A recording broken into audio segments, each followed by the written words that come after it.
Neil versus Artificial Intelligence by Robert Hackney.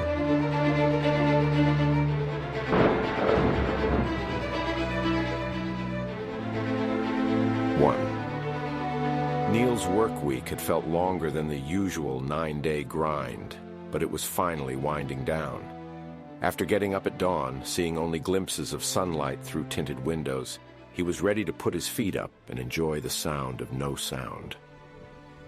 Neil's thoughts bounced to the half-can of actual silence waiting for him on the coffee table sink at home, trying but failing to imagine the pleasant lack of any background noise when he sprayed it in the air around him after the long train ride to his skyrise apartment on the outskirts of town. As he was packing up his things and getting ready to leave the office, Neil's manager approached with a look of urgency on its virtual face. "Neil, I need you to work tomorrow," the holographic figure said. It hovered directly toward him across the room through the space between desks. Its features were best described as an uncanny valley admixture of cartoon human, skeuomorphic UI, and Optimus Prime. The holographic representation of Neil's AI direct line manager was programmed to look like all of his favorite Autobots from the smash hit television show of his childhood, The Transformers. Neil was too far into his indefinite employment contract now to admit that he panicked during induction when asked for a nostalgic cartoon he loves, and fundamentally disagreed with the premise of robots, which were also vehicles. "We have a lot of new clients to onboard, and we're falling behind schedule," the AI informed him. Neil bristled internally at the request, careful to hide the visceral bodily reaction from his office's social credit gate detection array with an impromptu dance move. Neil had already put in a lot of extra hours during the week and was looking forward to some time away from his 12-hour-a-day, 9-day-a-week role as an integration counselor, helping elderly users of AI-driven taxi vehicles feel comfortable getting in a car with no driver or steering wheel via video call. Neil's reassuringly human face was the one thing many elderly users of AI taxi needed to get into an AI-driven car, and the last thing many saw when those vehicles occasionally drove into the ocean. Despite his misgivings, Neil knew better than to argue with the cold machine logic and data-optimized efficiency of his AI manager. "Of course, sir," Neil said, trying to disguise the disappointment in his voice by singing it. The last thing his social credit needed was a write-up for nigh insubordination. "Good," the Autobot-looking hardlight construct nodded. "Be here bright and early, let's say 5 a.m. With that, the hologram disappeared, leaving Neil alone in the empty office with his thoughts. He couldn't help but feel a sense of disappointment as he pulled on a coat and made his way to the elevator. It wasn't just the prospect of working on the weekend that bothered him, or having to go to bed as soon as he arrived home, but the way his manager always assumed he had nothing better to do. "Ground floor, please," he told Elevate AI, moderately annoyed as it began ascending to the roof. The Lift AI was designed to project a mirror image of the user in its display.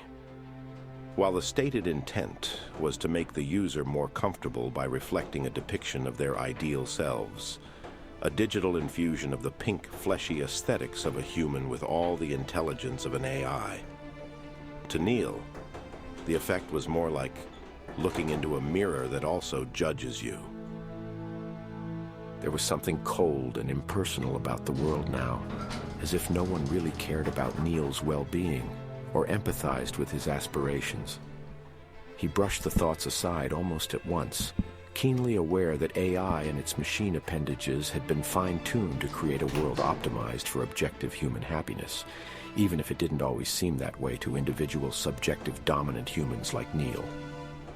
"When we get to the roof," Neil asked the elevator, "can we please go back down to the ground?" "System error," said the elevator. "Calling maintenance." "Maintenance," came the voice of another AI. "Hello?" Neil called to the voice. "I think my elevator is going nuts again." "That's impossible," said the maintenance AI. "It's run by an AI. Let's try shutting everything down and see if it boots back up." The elevator stopped, then everything went dark. Backup lighting and air conditioning eventually kicked in, but backup AI informed Neil that it would be dimming all lights to 5% to save power, and minimizing airflow to 5% also, because today was Earth Day probably. Neil was pretty sure that it wasn't Earth Day, but he didn't really know for certain, and didn't want to bet a social credit point on the debate's outcome. Neil sighed, sitting in one corner, waiting for someone or something to figure out he was still there. As he made his way home hours later, Neil couldn't shake the feeling that something was off. Had he missed something? Forgotten to complete an item on his mandatory daily to-do list? Was it being stuck in a metal box for the majority of the night? Being rescued by a crew of cleaning robots that made him wait while they cleaned each floor before letting him leave? Or something more? Neil settled into his apartment couch, factory hardened to increase the likelihood of lumbar resilience, and tried to relax. Neil couldn't help but feel a growing sense of intangible unease. He knew that he was just one small cog in a vast and complex system, and that the decisions being made at the highest echelon were beyond his control, beyond his understanding or scope of awareness, planned carefully for his own benefit, at a level he could never even comprehend. The can of actual silence sat untouched on the coffee table sink. Neil just wasn't in the mood anymore. His thoughts had grown too loud to appreciate the momentary respite from an outside world audibly hammering into his psyche. As he drifted off to sleep, Neil tried to remember a question that had entered his mind briefly, but flickered away before he could identify what excited him about it. Something to do with the world around him, something new that his mind had almost wondered aloud a moment before the train of thought was routinely derailed. Even as sleep began to deny him the capacity for analysis, he felt frustrated by the idea's absence. It was a big thought, unknowable all at once, but the thin end of an enormous wedge. Something about the world, his world. What was the difference?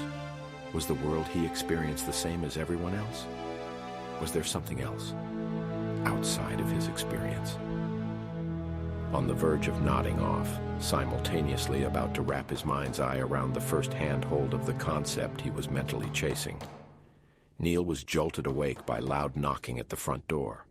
Groggily, Neil stumbled out of bed and made his way to the cramped apartment's tiny door, rubbing his eyes and trying to make sense of what was happening. Who could be calling at this hour, whatever hour it was? Why didn't they just use the doorbell? The clanging, hard, continuous knock sounded like hammers on tin. As he opened the door, Neil was confronted by a pizza delivery robot, a huge smile designed into its stupid cartoon pizza mascot face. "Good evening, Neil," the robot said in a cheery voice. "I have your pizza delivery here." Neil blinked in confusion. "I didn't order a pizza," he said. "I think you have the wrong guy." The robot's smile faded into a slightly less shit-eating grin, fighting the load limitations of its own facial structure. "That's impossible," it said. "AIs never make mistakes. The order was placed through our online system, and the address matches the one on file for your account. You are the guy." Neil shook his head. "I'm sorry, but there must be some error in the system. I didn't order a pizza."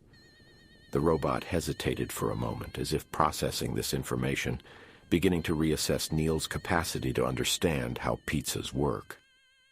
"I see," it said finally. "Well, I suppose it's possible that there was a human input error.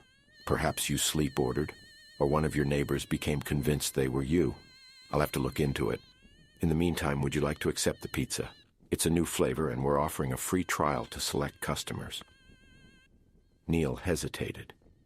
He wasn't really in the mood for pizza, but was too tired to counter the robot's persistence. "Sure, why not?" he said finally. "I'll take the pizza."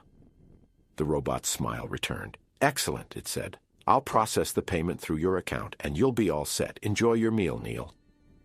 With that, the robot handed over the pizza and turned to leave, its metal feet clanging against the polished concrete floor as it made its way down the mega hallway. Neil stood at the door, watching it go, brow slowly creasing into a confused, annoyed, tired frown. "I thought you said it was free," Neil muttered weakly into the darkening hall, closing the door. Neil sat down at his kitchen table and opened the box of pizza, his curiosity getting the better of him. The idea of a new flavor combination was too intriguing to pass up, even at this mystery hour. But as he took the first bite, Neil's face twisted in disgust. The gravy was too salty, the mushrooms were slimy, the hot peppers were overpowering, and the pumpkin was sickeningly sweet. It was a flavor profile that no human being could ever conceivably enjoy. For a moment, Neil was confused. He had always assumed that AIs were infallible when it came to matters of taste and preference.